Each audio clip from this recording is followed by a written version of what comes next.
பிடியதன் உருவுமை கொலமிகு கரியது வடிகொடு தனதடி வழிபடும் அவரிடர் கடி கணபதி வர அருளில் மிகக்கூடிய வடிவினர் பயில் வழி வளமுறை இறையே ஈசனே சிவகாமி நேசனே எனகின்ற தில்லைவாழ் நடராஜனுடைய திருவடி தாமரையை வணங்கி இன்று நிகழும் மங்களகரமான பராபவ வருடம் சித்திரை மாதம் 18ஆம் நாள் 1/5/2026 வெள்ளிக்கிழமையும் சித்திரை நட்சத்திரமும் சித்ரா பௌர்ணமியும் கூடிய சுபயோக சுபதினத்தில் 1/5/2026 ஆங்கில மாதம் மலர்கின்றது, பிறக்கின்றது.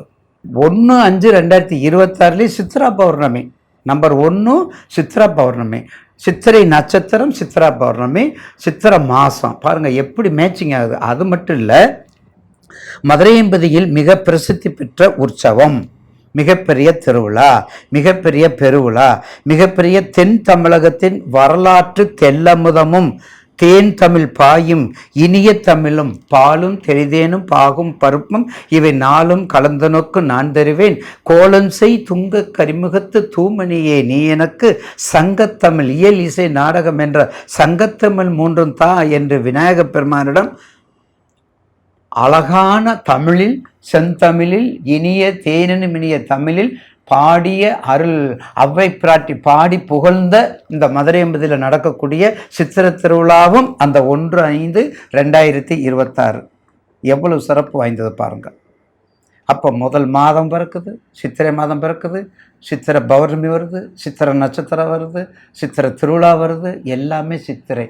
குழந்தையில் தயவு செய்து சித்திரையில் குழந்தை பிறந்துருச்சுன்னு சொல்லி எல்லாரும் திட்டுவாங்க. திட்டாதீங்க, பாதம் பணிஞ்சு கேட்குறேன். சித்திரையில் பிறந்தா தான் ஐஏஎஸ், சித்திரையில் பிறந்தா தான் ஐபிஎஸ், சித்திரையில் பிறந்தா தான் வைஸ் சான்சலர், சித்திரையில் பிறந்தா தான் அம்பாஸ்டர், சித்திரையில் பிறந்தா தான் எல்லா பெரிய எக்ஸிக்யூட்டிவ் ஆஃபீஸர், வெளிநாட்டுக்குரிய ஆஃபீஸர், செக்ரட்டரி, அரசியல் சாசனத்தை எழுதக்கூடியவங்க எல்லாமே சித்திரையில் தான். அதனால் தயவு செய்து நேரம் மட்டும் பாருங்கள், சரியான நேரம் மட்டும் பாருங்கள். அதை பார்த்துக்கிட்டு கண்டிப்பாக உங்களுக்கு நல்ல ஒரு எதிர்காலம் உண்டு.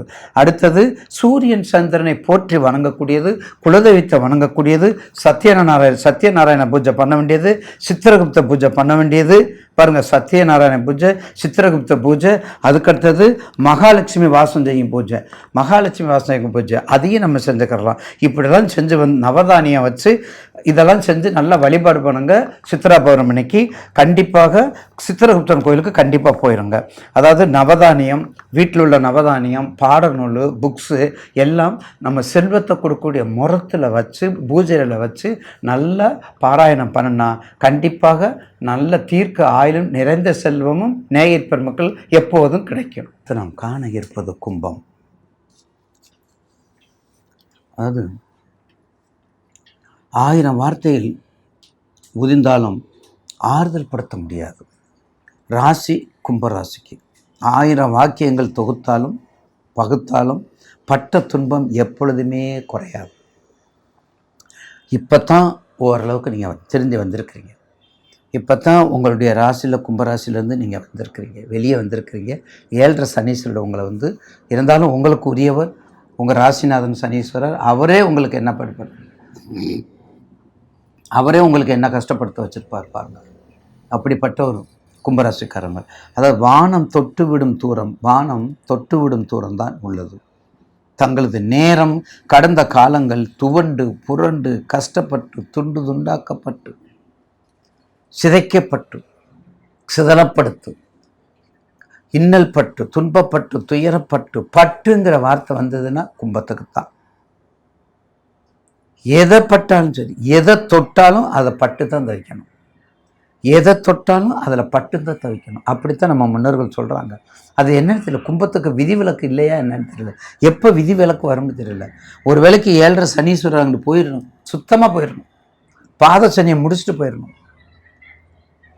பாத சனியை முடிச்சுட்டு போயிடணும். பாவியேன் அப்படின்னு சொல்கிறோம்ல, மெய்யே உன் பொன்னடிகள் கன்றின்று வீடுற்றேன் உய்ய என் உள்ளத்தில் ஓங்காரமாய் நின்று, மெய்யே உன் பொன்னடிகள் கன்றென்று வீடிட்டேன், மெய்யான உனது திருவடியை தான் நான் பார்த்தனே தவிர வேற எதையும் நீ பார்க்கல ஐயனே அப்படின்னு மாணிக்கவாசகர் பெருமான் சொல்கிறது மாதிரி பட்டு பட்டு பட்டு பட்டு எல்லா வகையிலும் தொட்ட காரியம்லாம் பட்டு. என்னங்க வாழ்க்கையில் என்னங்க செய்கிறது? தொடர காரியம்லாம் பட்டு போனால் அப்புறம் எதைத்தான் தொடுறது. அப்படிப்பட்ட கும்பராசிக்கு கண்டிப்பாக இந்த மாதமும் கொஞ்சம் ஒரு கடந்த குறுப்பெயர்ச்சி இருந்தது, இந்த ஒரு மாதத்துக்கு உங்களுக்கு இருக்குது. இந்த கும்பராசிக்கு இந்த ஒரு மாதம் இருக்குது. மிதனத்திலேருந்து 9ஆம் பார்வை உங்களை பார்க்குற உங்கள் ராசிக்கு 5ல் இருக்கார். கொஞ்சம் தப்பிச்சுக்கிட்டீங்க. கொஞ்சம் அகலக்கால் வைக்காதீங்க. அகலக்கால் வைக்காமல் அப்படியே கொண்டு வந்துடுங்க. உங்களுடைய வேலைகளும் சரி, குமாஸ்தானாலும் சரி, கொள்கைனாலும் சரி, மரங்கள்னாலும் சரி, உயரமான மரங்கள்னாலும் சரி, ஏஜெண்டானாலும் சரி, நீர்நிலைகள் தொழிலாலும் சரி, வெளிநாடு முழுக்க வெளிநாடாக இருந்தாலும் சரி, அரசியல் தொழிலாக இருந்தாலும் சரி, அதே மாதிரி நீர் சம்மந்தப்பட்டது, சபதி சம்மந்தப்பட்டது, கோயில் சம்மந்தப்பட்டது, அலங்கரிக்கப்பட்டது, இந்த விஷன் சொல்லப்படுது, டெக்கரேஷன் சொல்லப்பட்டது, இந்த மாதிரி எல்லா சம்மந்தப்பட்ட தொழில் ஏஜெண்டாக எடுத்து செய்யுங்க. உங்கள் ராசியில் ராகு இருக்கார், உங்கள் ராசிநாதன் பக்கத்தில் இருக்கார், எந்த கவலையும் கிடையாது. பார்ட்னர்ஷிப் மட்டும் வேண்டாம், குடும்பம் மட்டும் கவனமாக வச்சுக்கோங்க. நான் ஏற்கனவே சொல்லியிருக்கிறேன், கடகம் மகரம், சிம்மம், அதாவது கும்பம் சிம்மம், கடகம் மகரம், கும்பம் சிம்மம், இந்த 4 ராசிக்கு சப்போர்ட்டாக இருக்கக்கூடியவங்க யாராக இருந்தாலும் கூடா நட்பு, சப்போர்ட் வேண்டாம், நண்பர்கள் வேண்டாம், பார்ட்னர்ஷிப் வேண்டாம். அது ரொம்ப சிக்கல் பிடிச்ச வியாபாரம். அதனால் கும்பராசி நேயர்களுக்கு நிச்சயமாக இந்த மாதம் நிச்சயமாக ஒரு நல்ல ஓரளவுக்கு இந்த இவ்வளவு நாள் கஷ்டப்பட்டதை விட இந்த மாதம் வரையும் தெளிவு பண்ணிக்கணும். இந்த மாதம் வரையும் ஒரு நல்ல அபிப்பிராயத்தில் எங்கேயாவது ஜாயின் பண்ணி, எந்த கடைனாலும் சரி, எந்த நிறுவனம்னாலும் சரி, இப்போவே ஜாயின் பண்ணிக்காங்க. இந்த ஒரு மாதத்துக்கு கிட்டத்தட்ட 25, இந்த மாதம் ஒரு மாதத்துக்கு குரு இருக்குது. இதுவரையும் உங்களுக்கு கொட்டி கொடுக்காத குரு இனிமேல் கொடுப்பார். குரு போகும்போது கொடுத்துட்டு போவார். அதாவது முதல்ல கொடுத்துட்டா கடைசியில் கொடுக்க மாட்டாங்க. முதல்லையும் கொடுக்கல, எங்களுக்கு எந்த காலத்துலையும் கொடுக்கலன்னு சொல்கிற கேஸ் அது வேற. நவகிரகங்களில் எந்த கிரகமும் எங்களுக்கு யோக்கியம் செய்யாது, எந்த கிரகமும் அருள் செய்யலை. அதுக்கு காரணம் ஜனனி ஜன்ம சவிக்கான வர்த்தனைக்குள்ள சம்பதாப்பது பூர்வ புண்ணியம். அதுக்கு பூர்வ புண்ணியம் நல்லா இருக்கணும். தான் நல்லா இருக்கணும். அப்போ அந்த வகையிலே கண்டிப்பாக உங்களுக்கு கும்பராசி நேயர்களுக்கு இந்த மாதம் ஒரு மகத்தான, கண்டிப்பாக இதோட முடியுது. உங்களுடைய குருவினுடைய அருள் தன்மை இந்த மாதத்தில் இருக்குது உங்களுக்கு. அதனால் கவலைப்படாமல் ஏதாவது ஆரம்பிச்சுக்கிட்டா கவலை, ஆரம்பிச்சுக்கிட்டா உங்களுக்கு எந்த கவலை, ஆரம்பிச்சுட்டா நீங்கள் பாட்டுக்கு வேலையை பாருங்கள், எதுக்கும் பண்ண தேவையில்லை. நிச்சயமாக உங்களுக்கு அதில் இருக்கக்கூடியவங்க அவிட்டம் சதயம் புரட்டாதி. கும்பத்தில் அவிட்டம் சதயம் பூரட்டாதி நல்ல சித்திரை பூரட்டாதி நட்சத்திரக்காரவங்க ஒரு முறையாவது காஞ்சிபுரம் சென்று சித்திரகுப்தனை எருமைப்பால் வாங்கி கொடுத்து நல்ல அபிஷேகம் பண்ணி, எருமைப்பால், எருமைத்தயிர், எருமையினுடைய அந்த பஞ்சகவியம் எல்லாமே கொடுத்து பிரார்த்தனை பண்ணிக்கிட்டா கண்டிப்பாக ஆயில் விருத்தி கூடும். சித்திரகுப்தன் தானே நமக்கு எழுதக்கூடிய செக்ரட்டரி அவர் தானே, சனீஸ்வரனுக்கு செக்ரட்டரி அவர் தானே இப்போ நம்ம கவனிக்கணும். அவரை பார்த்துக்கோங்க, அவரை வழிபாடு பண்ணுங்க. பூரட்டாதி சதயம் பக்கத்தில் உள்ளவங்க மதுரையம்பதிக்கு போங்க, சித்திரத்துலாம் நடக்குன்னு சொல்லியிருக்கிறேன். அப்படி மதுரை பக்கம் வர முடியாத சூழ்நிலை திருச்செங்கோடும் போக முடியாதவங்க இப்போ திருவண்ணாமலை இருக்கவங்க திருச்செங்கோடு எப்படி போவோம் அப்படின்னு ரிஷிவந்தியம் போங்க. அப்போ ரிஷிவந்தியம் கண்டிப்பாக போகணும். அப்போ ரிஷிவந்தியம் போங்க.